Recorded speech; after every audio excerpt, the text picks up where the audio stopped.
Hello and welcome to the very first episode of Robottal Wars with me, Harry. And me, Sean. And today we are joined by 16 exciting robots all with their eye on the prize to become the inaugural champion of Robottal Wars. Spinners, flippers, axes, and whatever the hell this is, we have it all. So, Sean, please explain how all of this is going to work. Certainly, Harry. So, 96 machines begin, but only 48 can move on. However, 16 wildcards are up for grabs at this early stage, so robots should also be looking to impress and wow the judges. Fights will be marked on control, damage and aggression, so if the fight goes the whole way, our judges will decide the outcome of the battle, but machines are looking to mangle, mince and destroy their opponents. All the lovely stuff. So without further ado, let's have a look at the 16 robots looking to advance to round 2. And starting off episode 1, round 1, we will be having the controversial champion of Orcs Wars 1, the Tin Tuna 2 versus the powerful double axe of Ewat. And next we have Red Eye with a front hinge flipper from Team I, terrifying machine up against And My Axe with that mighty swinging axe. And then following that up, we have the ramming spikes of Ramification versus the spinner of Niz. Then to our joke bot, everyone's favourite little machine, Rice Ice, are taking on the terrifying drum spinner of Quantum. Can't wait to see that one. And then from Team Penny, the mighty Hammer of Greed goes up against the grabbing jaws of Dragon's Breath. And then it's our fearsome machine Splatula with the giant flipper up against Stingray from Orcs Wars. And then from Team I, the devastating spinner of Bloodshot against the squatting style of Sukkabot. And in our main event, the British wedge flipper Ozone takes on the legendary Dead Nors. You don't want to miss it. And to begin, we have royalty among us tonight, even if they are a big dirty cheater. Meet the Tin Tuna 2! So, here is our first competitor, making its mark in Orcs Wars and winning Series 1. The Tin Tuna from Team Seaborg is no laughing matter. However, controversy struck when it was revealed that the machine had broken the rules and was using stacked teeth, meaning the title was stripped from the machine.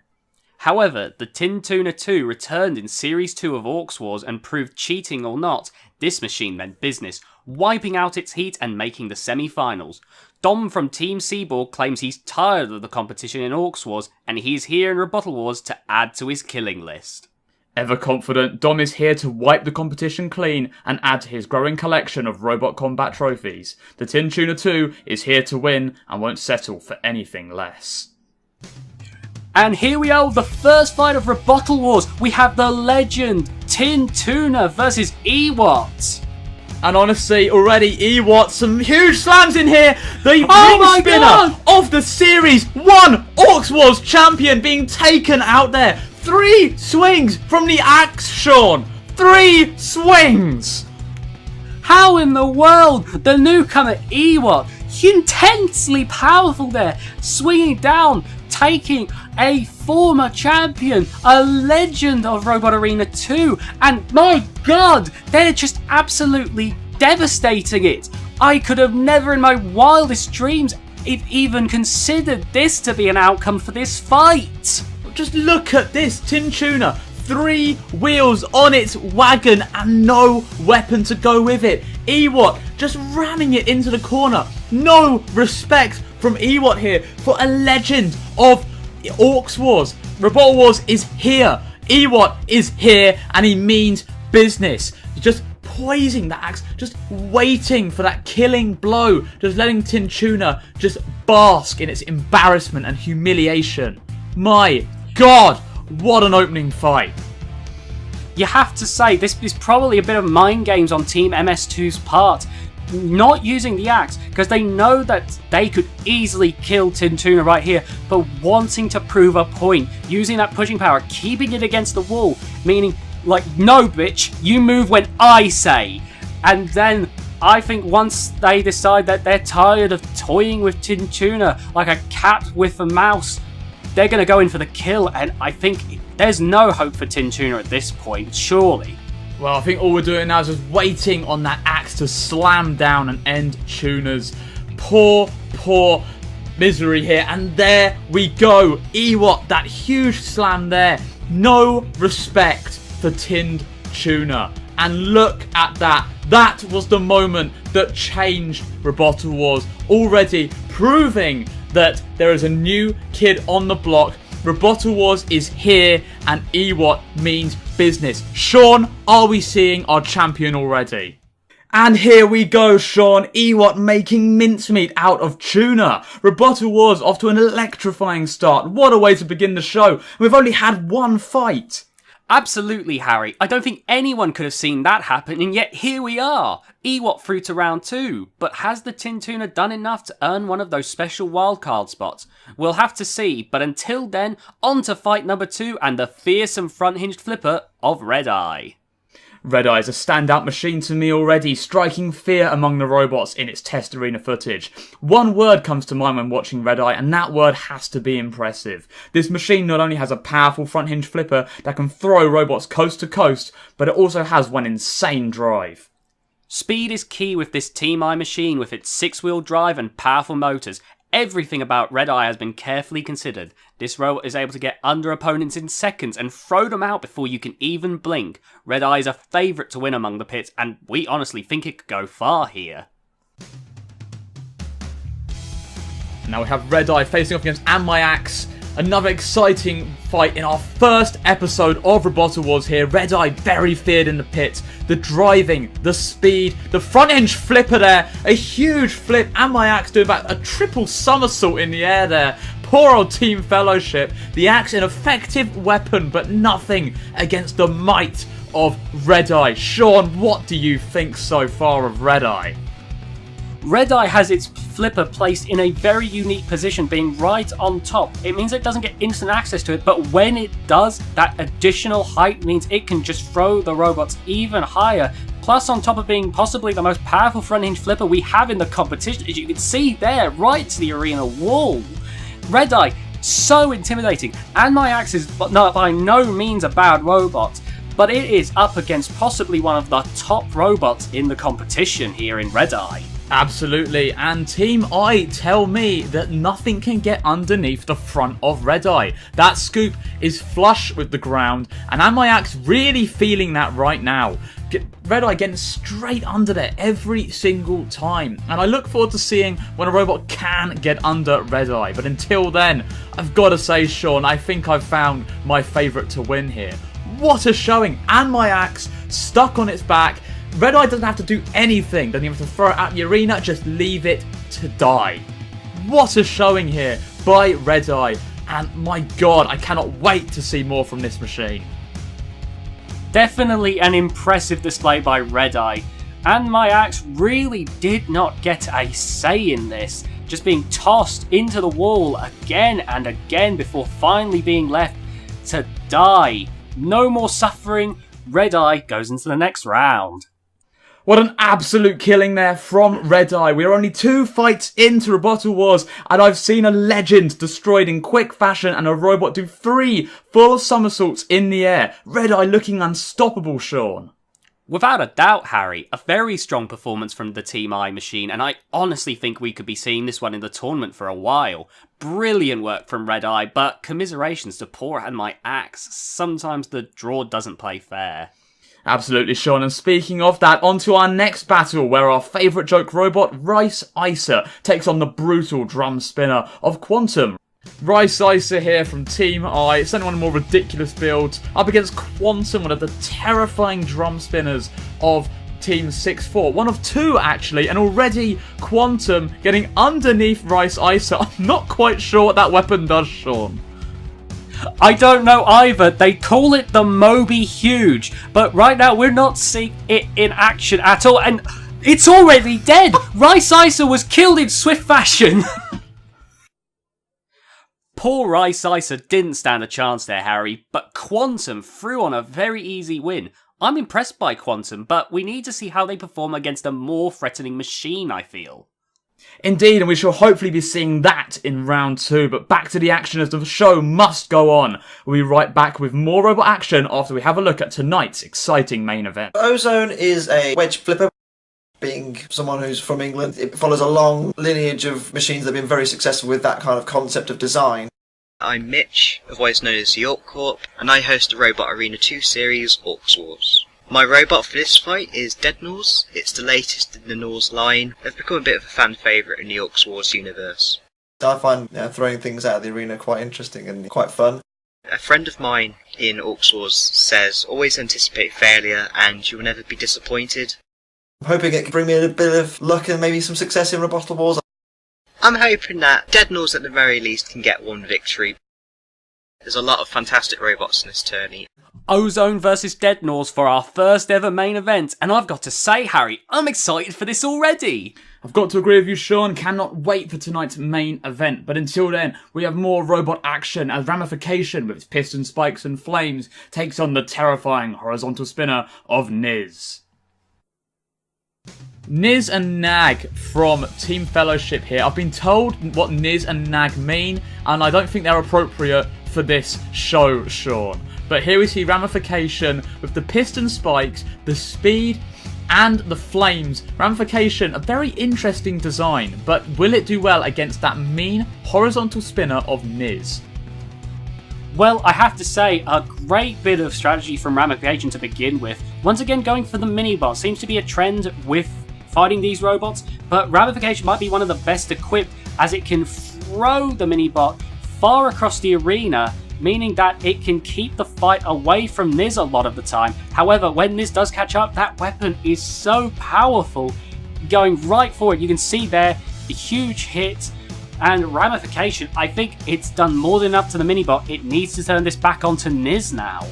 Absolutely, and this is going to prove costly for Ramification should this go to a judge's decision, but there, Ramification with the piston spikes underneath Niz. Fantastic driving there, slamming Niz into the wall, but they need to be careful. That horizontal spinner, Ramification's armour is not strong, and Niz, if they get enough hits in with those teeth, they could be taking out Ramification, and we do not want to be seeing that with Ramification here. But good driving, pushing around Niz once more, getting underneath. That's what they want to be doing, and avoiding that spinner, Sean. Oh, absolutely. And oh my goodness, I was about to compliment Ramification, but Niz, powerful as it is, destroyed Ramification. Here you can see one of the benefits of Ramification's weapon. Not the most damaging, but capable of shoving robots really far, which helps with the lowness of the robots. And again, they're pushing it into the wall. But here you can see Niz chipping away at Ramification, doing lots of damage with that powerful horizontal weapon.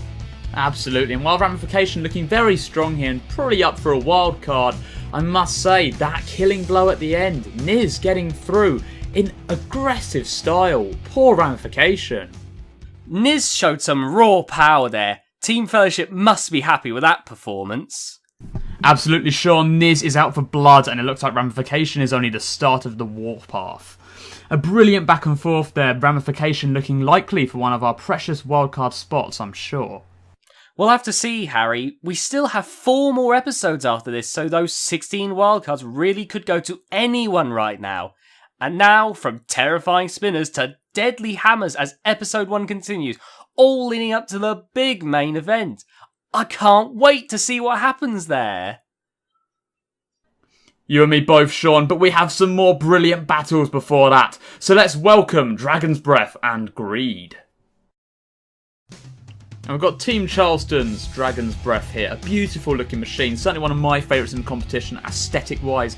But I'm not quite sure how effective that jaw's going to be. And Greed already here. The Team Penny machine slamming down that hammer onto Dragon's Breath. Dragon's Breath in a lot of trouble here. It's up against Greed with that big threatening hammer. They can get underneath and get some huge hits on it. And you've got Embezzlement as well. Let's not forget those mini bots. Embezzlement already taking off parts of Dragon's Breath. Dragon's Breath really in a bit of a handicap match here, Sean. I will agree there, but I will say Embezzlement doesn't seem the most well controlled. It's taken chunks off of Dragon's Breath, but it's also hit its own owner, Greed. However, Greed, making sure to keep control, landing some quite heavy hits on the body. That's where the most damage is going to be. A lot of Embezzlement's damage has been decorational. Greed's hits have hit exactly where it hurts if you want to take out the robots. And oh my goodness, a minor miss there from Greed's hammer. That is the one problem with Greed. You have to make sure the robot's fully up the wedge before you can swing that hammer, given how far back it is. That could be something that swings it in Dragon's Breath's favour. Absolutely, but here Greed just has to get behind Dragon's Breath, and Dragon's Breath, for some reason, focusing far more on embezzlement than Greed, which to me is a mistake, because look at those hammer blows from Greed. It may have a strange design to it with the hammer right at the back and the wedge, but if it gets underneath Dragon's Breath is as good as done here, and Dragon's Breath in a lot of trouble. They need to get out of here. Greed going for those wheels could impair the movement of Dragon's Breath. Taking out those horns on the top could also break its Shremek. So Greed has a lot to be hitting on here, and if Dragon's Breath doesn't get out, they are going to be in a lot of trouble, Sean. I think possibly what the strategy might be is to get rid of embezzlement, because the last thing they want to do is be close to taking out Greed and then be hit from behind by embezzlement. But oh my goodness, look at this! Half of the head of Dragon's Breath knocked off in one clean blow from that hugely powerful hammer. Goodness me, Dragon's Breath now actually has like half of its weapon left over. I think Dragon's Breath might have focused way too much on embezzlement. I think they might be too far gone at this point. Absolutely, but here Dragon's Breath getting away, which is good to see. We're out of that wall.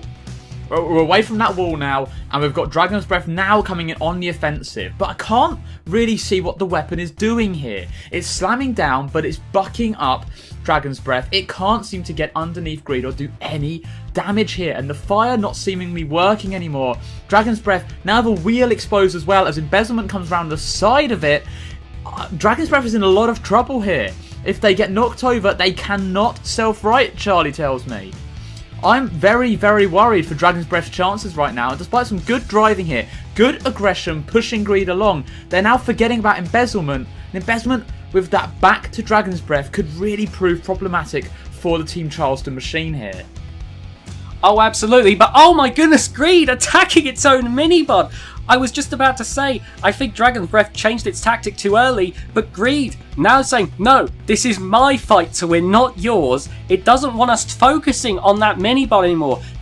Trying to take out the embezzlement right there, but right at the moment, I think this might be Dragon's Breath's best tactic at the moment, given how damaged it was, to stop Greed from getting any real attacks in. Well, we go to a judge's decision on this, and what an interesting fight. Greed with some early on offensive here, getting in underneath Dragon's Breath. There's a crucial moment there as part of the Shremek is taken off from Dragon's Breath. Dragon's Breath, if it got knocked over, would have been in a lot of trouble here, but good driving and a bit of luck kept them on the right side. And now getting in on the side of Greed. Greed very long. Dragon's Breath, if it can get the damage in there, it could turn over the fight. But here, poor driving from embezzlement, but the spinner turning around, knocking out the rest of the Shremek. This is a good showing for Greed. Well, the judges have made their decision, and based on control, damage, and aggression, they claim that whilst Dragon's Breath was well controlled, they lacked any substantial damage. Meanwhile, Greed showed excellent promise here, delivering slam after slam from the mighty hammer, so they've gone for Greed. A big congratulations to Team Penny and Greed there, and we look forward to seeing more mallet mutilation from the machine in round 2. Great performance from Dragon's Breath though, Sean. I'm hoping they get one of those precious wildcards for that effort. Only time will tell, Harry. But now onto some more bot action as Orcs Wars veteran Stingray meets the high-flying behemoth Splatula. Splatula could be one of the strongest flippers we have in this tournament. Powered by 2 beta motors, this machine has the ability to launch its opponents into the stratosphere. While it may be on the slow side, once this machine is under you, you're going to be acquainted very soon to the outside of the arena. Splatula is going to throw you about until you go out with a splat.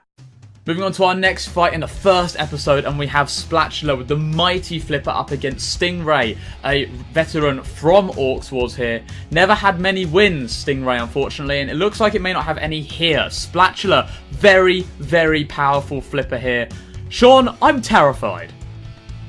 Honestly, Splatula is one of the most powerful flippers in this. Not the fastest robot by any means, but so incredibly low to the ground. Combine that with the lack of wedges on Stingray.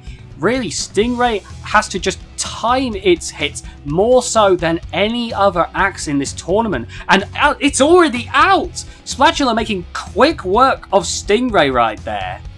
What a shock there, Sean. Like, honestly, I knew that Splatula was going to be winning this fight, but I did not think it would be over that quickly. Look at the power of Splatula here, throwing the Orcs Wars veteran across the arena. Splatula has no respect for the Orcs Wars robots here. And there we go, over and out. Splatula through, and looking very impressive going into round 2. Splatula making quick work there of Stingray. A very impressive performance from the Team Robottal machine, and I fear for who it draws in round 2. Fantastic showing from Splatula, and now moving on from one fearsome robot to another, as our honorary Slav bot, Sickerbot, meets the vertical spinners of Bloodshot. Bloodshot is here to decimate. Team I have made an absolute killing machine here, and it makes me nervous just talking about it. Whilst Team I are known to have fun with some of their builds, Bloodshot is certainly no joke and is looking to flatten all that stands in its way. Accompanied by its mini-bot, appropriately named Mini-Shot with its vertical spinner. Likewise, Bloodshot and Mini-Shot are here to take over Robottal Wars and leave nothing but dust and tears in their path. Some fights just seem unfair. When Team I goes up against Team I think that is incredibly unfair, but we have Bloodshot here, already in on poor old Sickerbot not even in the fight yet, flailing away with those stupid weapons, if you could even call it that. Sickerbot in a lot of trouble here. It needs its dad, and here comes Sickerbot to save the day. Mini-Shot in on Sickerbot. Sickerbot turned over! My god, Sean, we're seeing a massacre! Well, we saw Bloodshot doing what I do every Friday night, just hitting the bottle. Mini-Shot, however, taking the glory, going for the ringleader in Sickerbot. It seems Bloodshot's not minding at the moment, as it just wants to kill Sickerbot. Done so, and now, get out of the way, Mini-Shot. This is Bloodshot's fight now! And now Bloodshot taking out Mini-Shot as well. It wants all the credit here. Mutiny from Bloodshot here as it drives Sickerbot into the wall. Sickerbot, I mean, what can it do, honestly? Some robots just have to question the designs of them. And Sickerbot, immobilized, thrown into Mini-Shot. What an insult to Mini-Shot. My god, Sean. First episode and we are seeing one crazy fight here. I think Mini-Shot got a little too big for its britches, and and you can see there's Sickerbot coming in for the attack. Mini-Shot showing, look dad, look what I can do, and then Bloodshot's like, no, this is my fight to win. And you could see there at the end, shoving the dead body at the immobilized Mini-Shot. It's like, there, that's how you take out a robot. What an amazing fight! Who would have honestly thought that a machine as terrifying as Bloodshot could quite honestly make such a fun fight? That was entertainment at its best, Sean, and I've got to say, I absolutely love the insanity of Sickerbot. Well, two machines from Team I and two completely different sides of the coin there, but what a matchup and what a fight to lead us into tonight's main event as Team Orcs Deadnors takes on Team 6-4's Ozone. And here we are in our main event with two fantastic machines here. Ozone, this classic British wedge flipper from Team 6-4. We've seen many wedge flippers with a lot of success on the live circuit. Can Ozone do the same here? Deadnors doesn't even need an introduction here. One of the legendary machines from Orcs Wars, the Norse line of robots, very recognisable and very, very loved despite their losses to wins. And Deadnors here making a good statement coming into Robottal Wars, showing that it's got new ground now, taking out the bottom of Ozone. Ozone in trouble here, Sean. What do you think of this fight so far? Well, this fight so far, Deadnors with some impressive hits here so far. Ozone not had a good chance to get a flip in. And you said about the legacy of the Norse line. Unfortunately, the last Norse that we saw in Orcs Wars got killed by hollowing out souls. And Mitch, I talked to him recently, and he nearly scrapped the design entirely. Norse was going to be no more, but Norse had something to prove. Ozone, by the way, with a huge flip in there, hitting the ceiling. Deadnors could have been in big trouble there, and as you can see, another huge flip. But Deadnors had something to prove with that hugely powerful vertical spinner now, rather than the grabber. Deadnors so much more lethal than ever before in my eyes. Absolutely. What a showing here by Deadnors. And the strange thing is, Sean, in all of this, Deadnors is 200 kilograms lighter than Ozone. And yet here, despite being thrown about little by little, that vertical spinner, the giant teeth there, just taking out parts of Ozone as we see there. What a main event so far here. Ozone in a lot of trouble and getting some good flips in. Deadnors really putting on a good show here and certainly impressing me, Sean. Yes, to be fair to Ozone, it's been getting in some lovely flips in, but the problem is that little by little, it's being ripped apart by Deadnors, and that's really the main focus. You can see there, one of the panels of the flipper coming right off. Little by little, Ozone, those powerful flippers just being ripped to shreds and becoming more and more useless there. I don't know what happened there, but Deadnors quickly recovering. Ozone trying to bounce back from it, but I think it's too late for Ozone. Far too much damage sustained, and the fight's over. We go to a judge's decision in our main event here. Deadnors with the early aggression, the damage, getting underneath Ozone, pinning it against the wall. And here, good escape here from Ozone, but did that damage to Flipper. The Flipper looking very effective in this, but getting torn apart bit by bit. And there is Ozone showing off how the British wedge flipper design really is a great design for flippers. Great throwing here by Ozone. Team 6-4 were not kidding when they said Ozone was one of the most powerful flippers in this competition. Absolutely. Ozone got some lovely flips in, which will definitely help them in the judges' decision. But you have to say, throughout all of this, Deadnors had many moments where it did so much damage. You can see there, bits of the flipper being ripped away, the body is smoking. If I had to pick one, I'd have to pick Deadnors, but I can't deny Ozone gave it its the very best shot it possibly could. What an amazing first main event for Robottal Wars. What a main event to end our first episode of Robottal Wars. Sean, do we know the winner of that awesome encounter? Well, it was a very close battle, a lot of back and forth with both robots coming out looking incredibly strong. Whoever wins this, both robots absolutely end up as winners, but the judges say, based on damage and aggression, that our first main event winner and going on to round 2, it's Deadnors! A huge congratulations to Team Orc picking up a massive win here. What a way to finish off the episode, guys. We've seen legends killed, high-flying gymnastics, and dancing Russian robots. And there's still so much more to come, so be sure to tune in next time for episode 2 of Robottal Wars, where we'll be meeting 16 more mighty machines, all looking to join our episode 1 winners in round 2. Indeed, and we can hardly wait. But until next time, thank you for joining us in our first episode of Robottal Wars. Be sure to give the video a like and hit subscribe to be the first to see the latest episode. Absolutely, but until then, I've been Harry. And I've been Sean. And that was Carnage. That was Mayhem. That was Robottal Wars. Thank you very much, and goodbye.